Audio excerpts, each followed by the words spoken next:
मैं ओंकार हूं। जड़ बुद्धि में विस्मृतिमय हूं और चेतन बुद्धि में स्मृति भी मैं हूं। मैं ही गुण और आकृति से निर्मित आकार प्रकार हूं। मैं ओंकार हूं। शिव सती को शिलाद ऋषि के तप, मनोकामना व पुत्र नंदी की कथा स्मरण कराते हैं। सुयशा भी भविष्यवाणी के अनुसार नंदी को पति स्वीकार करने का हठ ठान लेती है। नारद सुयशा के हित में शिव, सती और नंदी के सामने स्थिति स्पष्ट करके नंदी और सुयशा का विवाह संपन्न करा ही देते हैं। नमः शिवाय।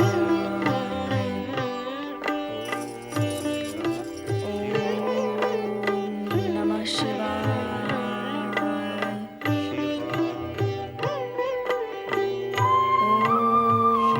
नमः शिवाय।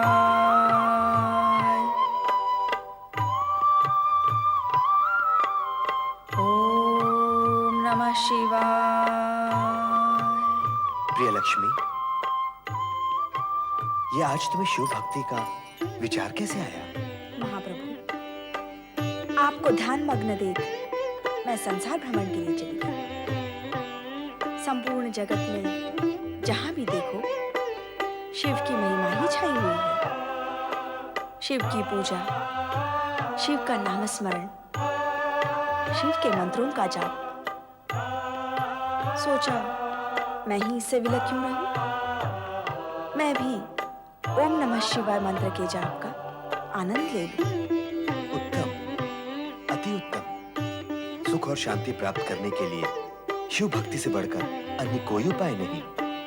इस नाम में सृष्टि की धड़कन है और सृष्टि धड़कन को लयबद्ध करने वाले भी स्वयं सदाशिव ही हैं। शिव सर्वत्र है, शिव सर्वज्ञ है और शिव भक्तों का सर्वस्व भी है। ये आप कह रहे हैं प्रभु? आप जो जगदीश्वर है, विश्व के पालन करता है? मैं जगदीश्वर और सृष्टि का पालन करता अवश्य हूँ, किंतु सदाशिव के इच्छानुसार ही मैं अपना कर्तव्य पालन कर रहा हूँ। मैं और ब्रह्मा दोनों ही उनकी कामना के फल हैं। ये शाश्वत सत्य है कि सदाशिव ही सृष्टि के सृजक, पालक और संहारक हैं। जिस प्रकार शिव की इच्छा से ही समुद्र मंथन हुआ, तुम्हारी उत्पत्ति हुई और तुम मुझे पति रूप में प्राप्त कर सके। जन जन को धन वैभव की प्राप्ति तुम्हारी ही कृपा से होगी। उसी प्रकार कोई भी भक्त मेरी आराधना करते हुए शिव की स्तुति नहीं करेगा, उसे मेरी कृपा और प्रेम कभी भी प्राप्त नहीं होगा। आपके मुख कमल से शिव महिमा सुनकर मेरा जीवन सफल हो गया। मैं सदा पत्नी धर्म का पालन करूंगी, आपका नाम स्मरण करूंगी, जैसे आपके परम भक्त नारद करते हैं। नारायण नारायण नारायण नारायण। प्रणाम परमपिता, आपने मेरा स्मरण किया।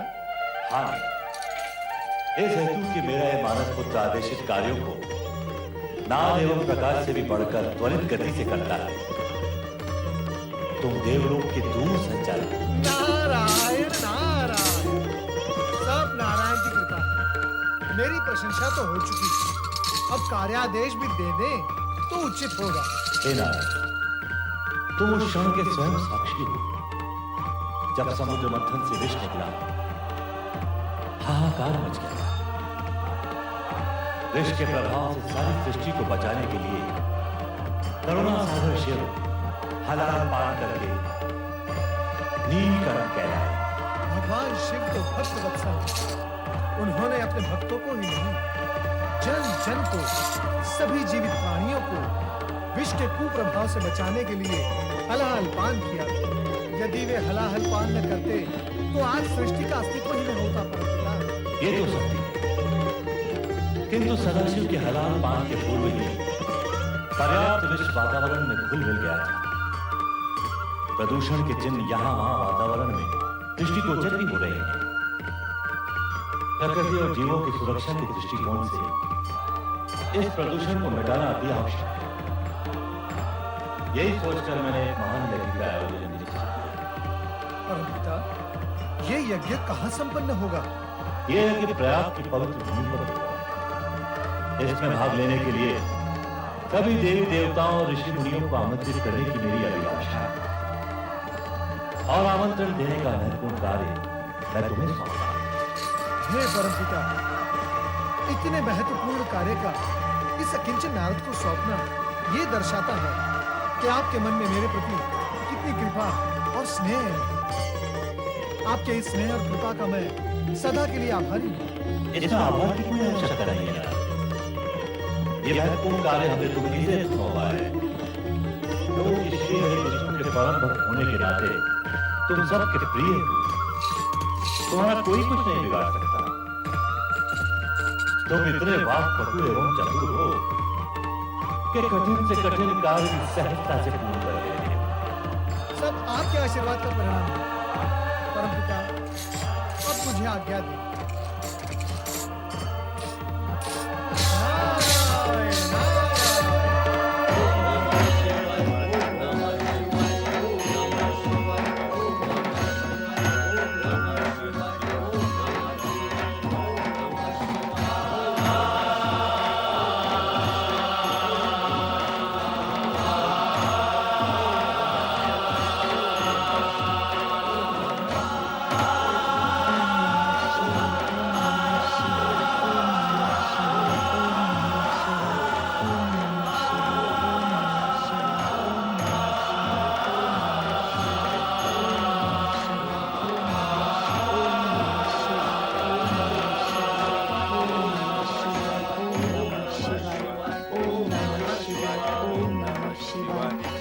देवी सती, आज तुमने यहाँ आने में शिवगणों का नेतृत्व नहीं किया।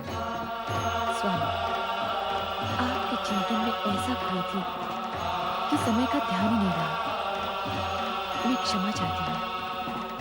जब हमारे चिंतन कर रही थी तो उसमें क्षमा की कोई आवश्यकता नहीं। हे प्रभु शिवशंकर, आज आपसे पूछने की कुछ मन में जिज्ञासा जागी। जिज्ञासा का समाधान अवश्य होगा। पूछो, क्या पूछने के इच्छुक हो? अभी अभी माता सती ने कहा कि वो आपका चिंतन कर रही हैं। आप तो सदा समाधि में लीन रहते हैं। क्या आप भी उसी का ध्यान कर रहे थे जिसका चिंतन माता कर रही थी? नंदी के इस प्रश्न का उत्तर तुम ही दो सती। संसार के सभी प्रश्नों का उत्तर तो आपके पास है प्रभु। मैं तो केवल आपका चिंतन कर रही थी। आप किसके ध्यान में खोए रहते हैं, इसका मुझे ज्ञान नहीं। तो नंदी को यह बता दो कि तुम मेरा चिंतन कैसे कर रही थी, किस प्रकार से तुम अपने मन में मुझे निहार रही थी। स्वामी, आपने मुझे बताया था कि शिव और शक्ति अभिन्न है और मैं स्वयं शक्ति का अवतार हूँ। परंतु क्या देवी, क्या तुम्हें मेरे कथन पर संदेह है? आपकी बातों पर संदेह कैसा? मेरे मन में भी वही प्रश्न जागा था जो नंदी के मन में जागा है। प्रभु, जब मैं स्वयं आपके पास हूँ तो आप आंखें बंद करके किसका ध्यान करते रहते हैं? हाँ भोलेनाथ, माता वही पूछ रही हैं जो मैं पूछने का इच्छुक हूँ। नंदी, सती, जब हमारी आंखें बंद होती हैं तब हमारे सम्मुख होती है सदाशिव की ज्योति। वो ज्योति जो सृष्टि का निर्माण और संहार करती है। यही ज्योति शिव ज्योति के नाम से भी जानी जाती है तथा ब्रह्म ज्योति के नाम से भी प्रसिद्ध है। परमात्मा की उसी उज्जवल ज्योति का ध्यान योगी जन करते हैं। नारायण नारायण। हे महेश्वर, माता सती, नारद का प्रणाम स्वीकार हो। आओ नारद, अधिक समय के पश्चात दर्शन किए। हे महेश्वर, क्षमा कीजिए। आपकी इच्छा के बिना मैं आपके दर्शन के लिए कैसे आ सकता हूँ? आज आपने मेरा स्मरण किया और मैं आपकी सेवा में उपस्थित हूँ।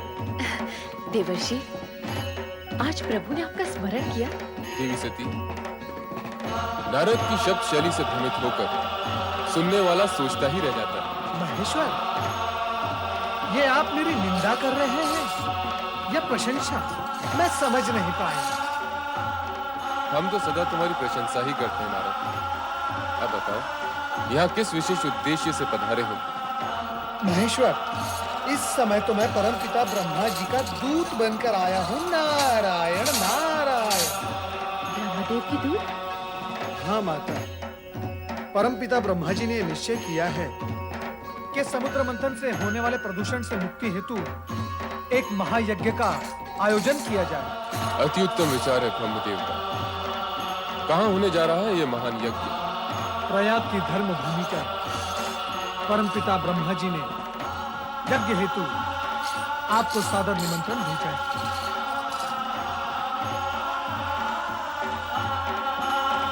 हम अवश्य उस धर्म यज्ञ में सम्मिलित होंगे। आपकी स्वीकृति से मैं धन्य हुआ। अब मुझे आज्ञा दो। देवर्षि, आप इतना शीघ्र जाने की क्यों सोच रहे हैं? जब नारद का उद्देश्य पूर्ण हो जाता है तो वो एक पल भी कहीं नहीं रुकते। शिव शिव शिव शिव शिव शिव शिव, ऐसी बात नहीं है प्रभु। यदि आपकी इच्छा हो तो मैं आपके चरणों में बैठा रहूंगा। परंतु अब ये परंतु कैसा? परंतु इस समय मुझे कई महानुभावों को प्रयाग यज्ञ का निमंत्रण देने के लिए जाना है। परम पिता ब्रह्मा जी की ये आज्ञा है कि ये कार्य मैं शीघ्र संपन्न करूं। तो इस शुभ कार्य से हम तुम्हें रोकेंगे नहीं। जाओ, तुम्हारा कल्याण हो।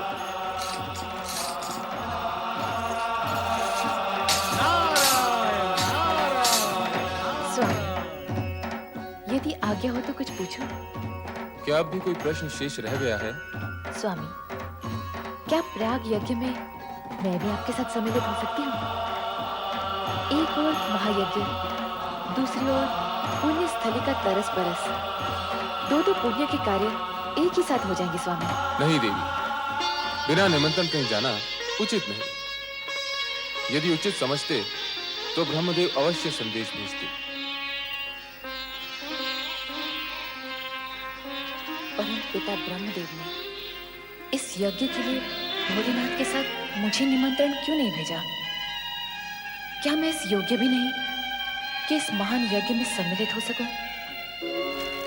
ओम पराय परम तत्वाय स्वाहा। ओम पराय परम तत्वाय स्वाहा। ओम पराय परमात्मने स्वाहा। ओम पराय परमात्मने स्वाहा। ओम पराय परमात्मने स्वाहा। ओम पराय परमात्मने स्वाहा।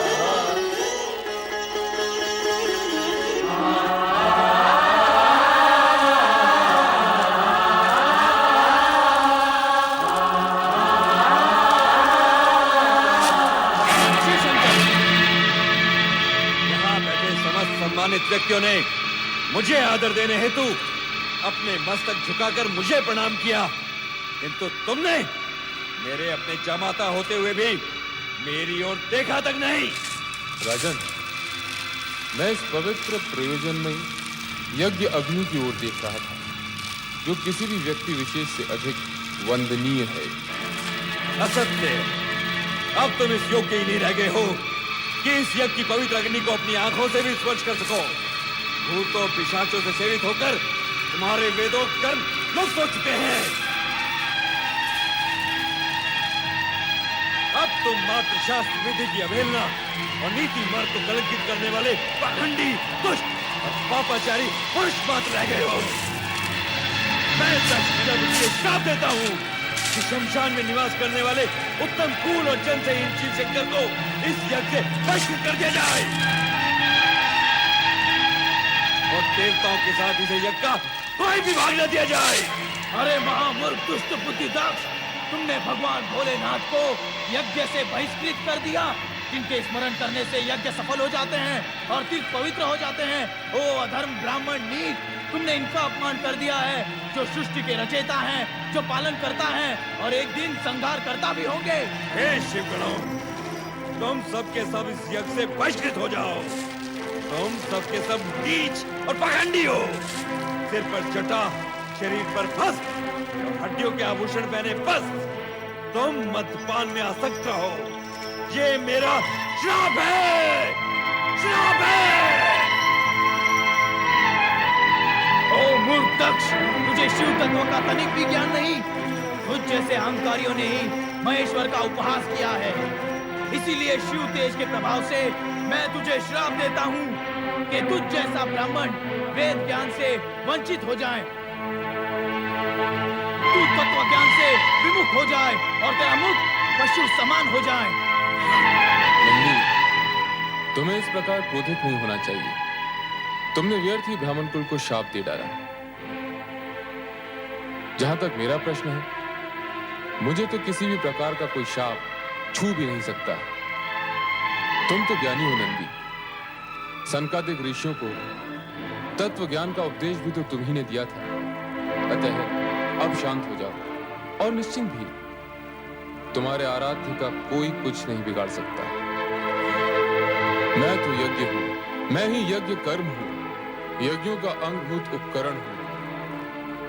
यज्ञ की आत्मा भी मैं ही हूं। यज्ञ परायण यजमान और यज्ञ से बहिष्कृत भी मैं ही हूं। चलो हम कैलाश लौट चलें।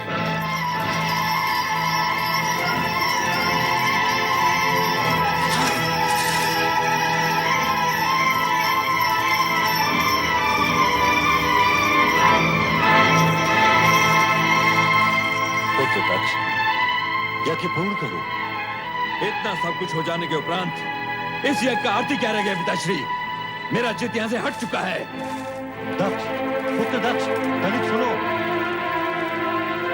चराचर जगतपति शिव शंकर का अपमान करके पुत्र दक्ष ने उचित नहीं किया। अकारण क्रोध का परिणाम अच्छा नहीं होता।